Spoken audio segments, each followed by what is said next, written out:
internet yi safoo Ndam TV la télé de la victoire dal leen ak jàmm seen biir émission bi nga xam ne mooy xew-xew jamono xew-xew jamono nag di émission boo xam ne daañu waxtaane lépp lu xew ci société bi muy lu baax wala lu safaanoo lépp lu ñu mënta doon daañ ko waxtaane ba ku nekk génnee ci njëriñ tey nag ngeen ciy ànd seen xarit di Mame Aïssata Ndong tey nag ñu fas yéene waxtaane li nga xamante ne moo di jalousie bu ñu waxee jalousie nag mooy thème d'actualité boo xam ne fépp la mën a laal kon dañuy bàyyi madame Diédhiou nuyu madame Diédhiou nuyu naa la.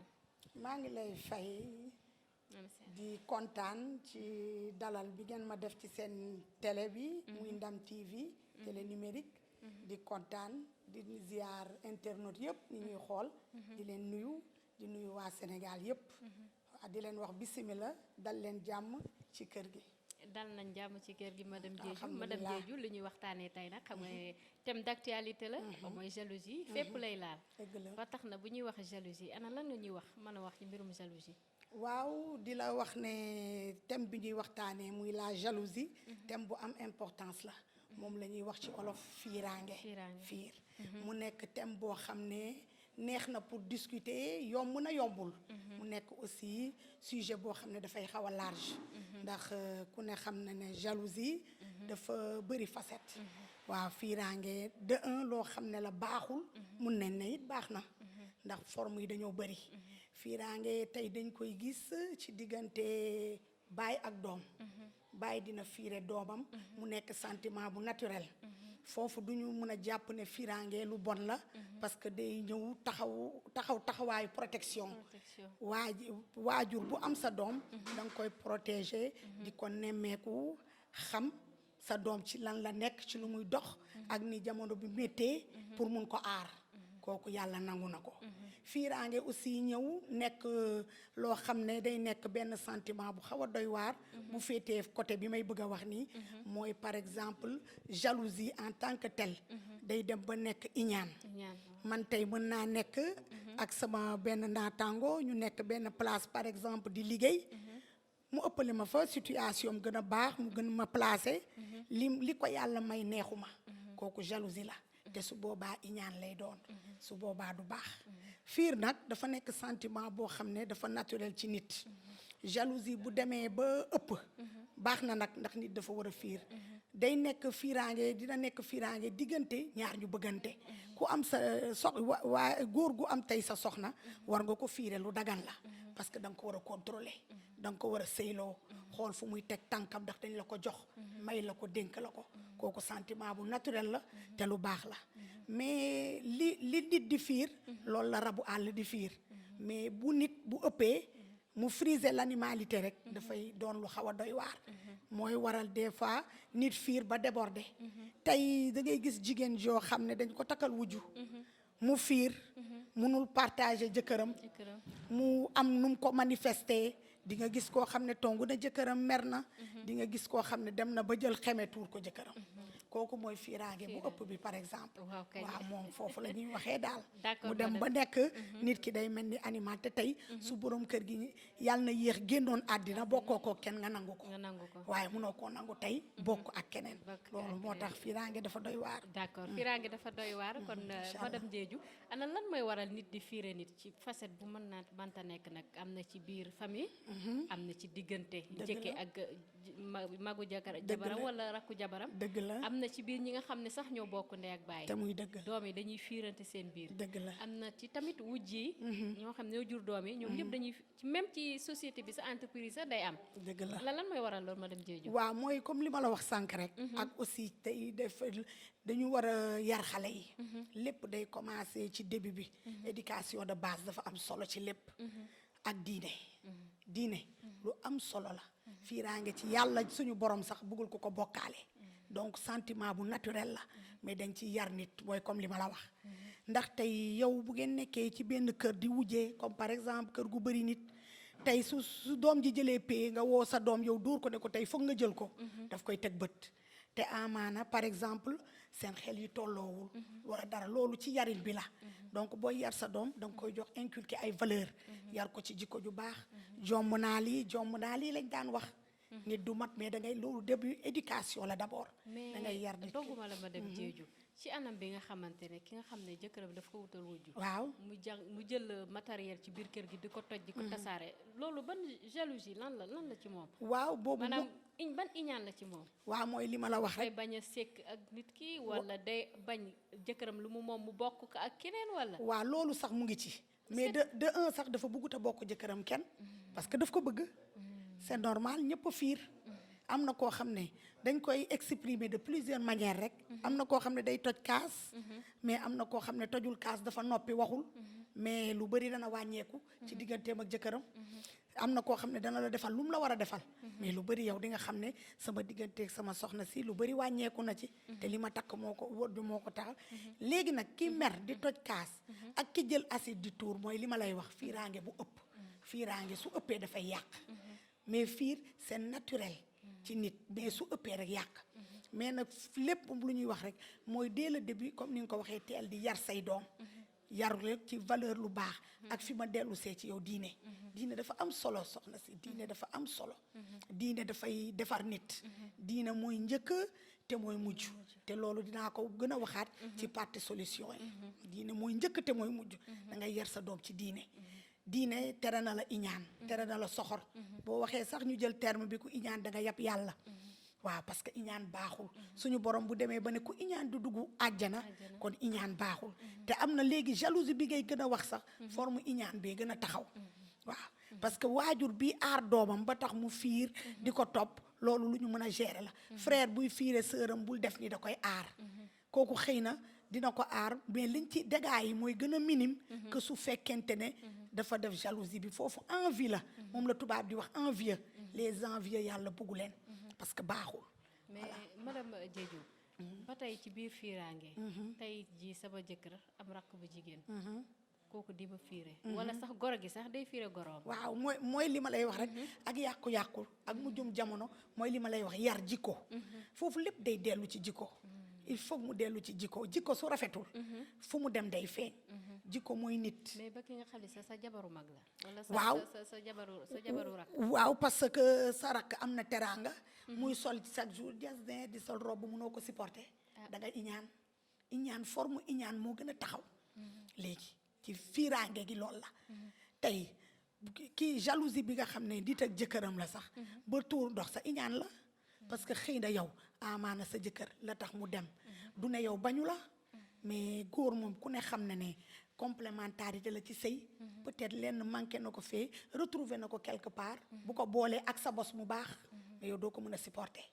doo ko supporter quelque part am na lu doxul foofu léeg-léeg lépp dox sax mu nekk mbiru suñu borom li tax mu ne góor mun na tey am ba ñeenti jabar loolu la yàlla moo xam ne muy tëralee ay mbiram la xam la tax mu wax ko dafay xam ne kii mënul yem ci kenn am nañu ko mën mais ñi ëpp mënuñu yem ci kenn muy sedd leen ba ñeent yow tey boo amoon diine ñu yar la ci diine teel la inculquer loolu su méttee sax dina am taxawaay booy taxawee di nga gis koo xam ne wutal nañ ko mais parent bi moo koy njëkk a xeexle yaayam a koy njëkk a xeexle est-ce que loolu c'est normal yaa war a gën a sëyloo sa doom ne ko muñal fii la ñuy xam nag tey ndax bëgg nga sa borom kër loolu yëpp day joué waaw te jamono bi doy waar boo xam ne li ma la wax du deñ xale tënk ko ci diine yar ko mais tegal diine bi diine mooy solution bi ci lii yëpp mais ba ci biir loolu madame Diédhiou ba léegi comprendre magul ñi nga xam ne ñoo bokk ndey ak baay waaw doom yi ci boppam waaw loolu laa mënut a comprendre waaw mooy xolub ki ñaan rek day am loolu dafa bëri sax te loolu dafa bokk xam nga jamono dafa yàqu léegi tey yow ki ngay iñaane yéen a jóge ci benn biir ki la jur moo ko jur ki la yar moo ko yar amaana kon lépp dafa war a rafet mais jàppal ne ci kaw ki iñaan am na koo xam ne mu ngi bokk ak mbokkam di ko teral lu bëri di ko defal lu ne waaw xoolul li mu am ak li mu amul ndax koo fas yéene defal waroo xool la mu am ak la mu amul du dëgg donc mooy li ma lay wax rek nit bokk naag nit te soxor jikko ba baaxul nit bokk naag nit te bëgg ko bu baax defal gis nañ ko jëndal tey càmmiñ bu jëndal jigéenam kër càmmiñ bu jëndal jigéenam oto te du tee mu defal teraanga jabaram waaw loolu la lépp ci yar aussi daf ciy taxaw éducation nit ñi dañ koy négliger mais lu am importance la loolu moom parents yi war nañ ci gën a ñaax seen doom waaw ba pare nag jiital diine kenn waru ko fàtte kenn warul des ginnaaw moo war a jiitu mooy jiitu mooy mujj. waaw man loolu moom dama koy je tiens quand même à le souligner. diine mooy njëkk mooy mujj. même petit entreprise yi sax da ngay fépp gis loolu. waaw loolu kay fépp la. léegi kenn d'une manière générale. àddina bi dafa yàqu. waaw àddina bi moom dafa yàqu. waaw mooy li ma la wax rek ku ñu yar rek ak ku yàlla dimbali it. nga génn ci ak ndimbalu suñu borom it. suñu borom mooy baaxal nit. waaw loolu la. d'accord mbokk yi ba tey yéen si biir seen biir émission bi nga xamante ne moo di xew-xew jamono ñuy waxtaanee li nga xamante ne mooy jalousie buñ koy wax jalousie mooy nag kiñaan tey dañuy dugg madame Diédhiou mbirum kiñaan ana lan nga xam ne conséquences yooyu moo war a indi ka nga xam ne moo yéene nit ki sa fan. waaw mooy li ma lay wax rek conséquence wu iñaan bëri na. tey gis nañ fi ku sa wujju ñëw. boobu soxor nga sa xol métti na iñaan la. waaw nga muñ ko muñoo ko muñ nga xeex sa jëkkër mu jàpp fa mu jàpp ndax bëgg na ko comme ni mu la bëggee nga jël acide tuur ko. nga tàngal duulin tuul ko. finalement nekkatoo nit. fiir métti na mais il faut être modéré. c'est-à-dire da ngay ay sentiment la boo xam ne. nit warul sax nangu di ko développer. baaxul nit da ngay gëm ne tey man lu ma am yàlla. sama nawle lu mu am yàlla. tey sama borom kër bii ma utal kii. yàlla moo ko jox. comme li nga wax ci sëy sëy yàlla moo koy takk ci aras. nit rey na boppam lu ne. ne kii tey du fi dugg mu dugg fi. kooku suñu borom moo ko tudd. waaw mooy li ma lay wax rek fiiraange su ëppee. ça frise l'animalité dutul baax. waaw ñëpp la ñu fiire. ki nga xam ne mooy dund lool ana lan moo ko ciy fekk après. waaw mais tey nga topp koo xam ne yàlla moo ko baaxee ëllëg nga topp ko ci lu baax. ba mën a jot ci moom nga koy yàqal. waaw mais finalement day métti ci yow.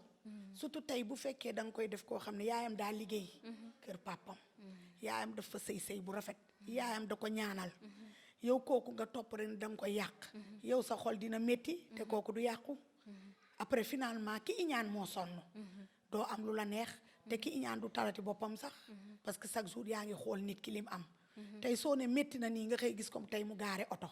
nga ne nii tey gis ko société bi ñu promouvoir ko. yow mu lay métti te fa nga nekk yow jóge woo fa. kan moo sonn yow yaa sonn. waaw yaa nangu lu yàlla dogalul. moo tax ki ñaan baaxul. soxor baaxul. waaw fiiraange daal de manière générale baaxul. mais aussi am na fi mu baaxee. comme à l'entame de mon propos li ma la waxoon rek. fiiraange tey bu bàyyi fiiree doomam baax na. daf koy teg ci yoon daf koy protéger. foofu dagan na te foofu sax bu mu ëpp. tey bu ëppoon tuuti mu dóor ko def ko nii bu dimee dik mu gaañ ko. mais dafa am nu mu ko war a defee. yedd communication waxtaan. yooyu yëpp day defar nit mooy li ma la wax rek dès le début aussi di éduquer xale yi. lépp ci tout tànk lay commencer. waaw booy defar nit depuis bi mu nekkee xale nga koy defar. tey bu doon déborder sax lu baax li nga ci def dès le début. dana tax mu mun a di revenir toujours. waaw loolu la éducation daf ci am solo. ana yan conséquences nga ñu mën a dolli ci mbirum jalousie nga xam waaw ne ñoom ñoo koy dund. mooy li ma la wax rek. après nga def musiba. tu te retrouves en prison. nga yàq sa sëy bu dee ci sëy la. bu dee sa waajur mu wax la déggaloo ko xale bu jigéen bi nga dem. ëmb fekk la ci. tey gis nañ koo xam ne mu ngay wër bàyyi doom. lu ne mën na la cee fekk. donc conséquences yëpp day néfaste. du nekk en fait conséquences yu baax. donc yow tey ki la fiire. bu dee ci diggante comme ni ma la ko waxee ci façon bu baax loo xam ne naturel la si sa frère moo lay fiire pour bañ nga yàqu wala sa pap loolu boo persister dëgër bopp. li nga ci jëlee du neex. ndax tey boo buggee sàcc baali chaque jour sa pap tere la. tey nga génn ak kii suba ak kële. ñu lay gis nga am comportement bu baaxul. ñu fiire la parce que fiiraange la. tere la ko nga bañ. tu peux te retrouver enceinte te xamoo kan la. ah boo xamee kan la sa à la limite mën na nekk koo xam ne yow sax neexu la. dangaa duggoon ci la neex rek donc du nekk lu baax. ka jël tey soode wu jëm. prison la jëm. woy bi dootul rafet. woy bi du fay du rafet. yow looy def rek. xalaatal say doom.